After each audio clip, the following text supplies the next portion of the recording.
Mandelson betrayed our country, our parliament and my party.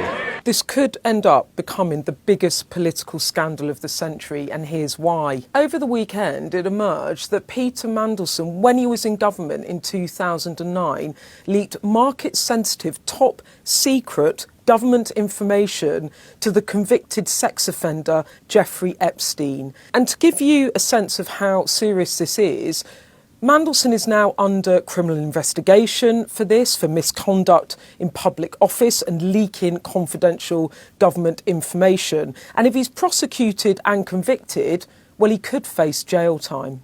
So that is pretty enormous, and I don't need to tell you how bad it looks. But that isn't where it ends, because the scandal has come right to the door of the current Prime Minister. And that's because last year, Keir Starmer personally brought Peter Mandelson back into government as the ambassador in Washington for the UK. It was a massive job, and I don't need to tell you that the Prime Minister has now massively ruined the day he took that decision. I regret appointing him.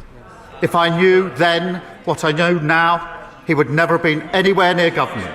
And look, the Prime Minister did sack Mandelson last September when it emerged that Mandelson kept a friendship with Epstein post his conviction for sexual offences. Look, the revelations over the weekend that Mandelson took money from Epstein in the early noughties, that he leaked this sensitive information, well, it's brought it all back again, and the Prime Minister is now in the firing line facing lots of questions over his judgment.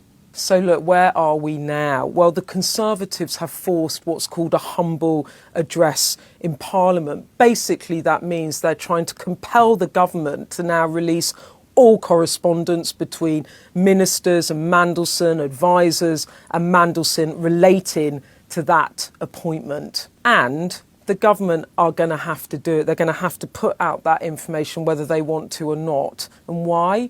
Because Labour MPs, despite them having a massive majority, are fuming about all of this.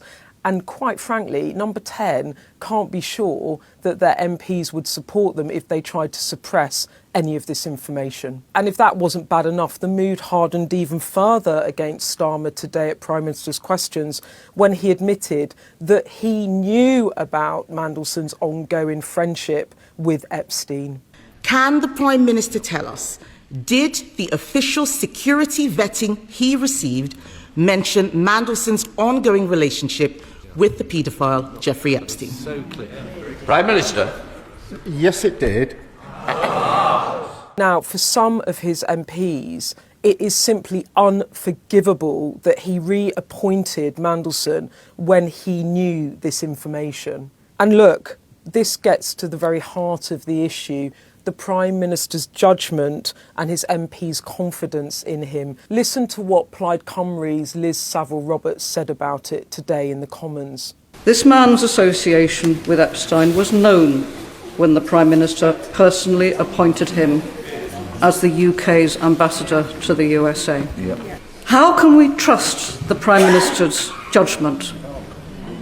And in questioning that, how can we trust him to remain as Prime Minister?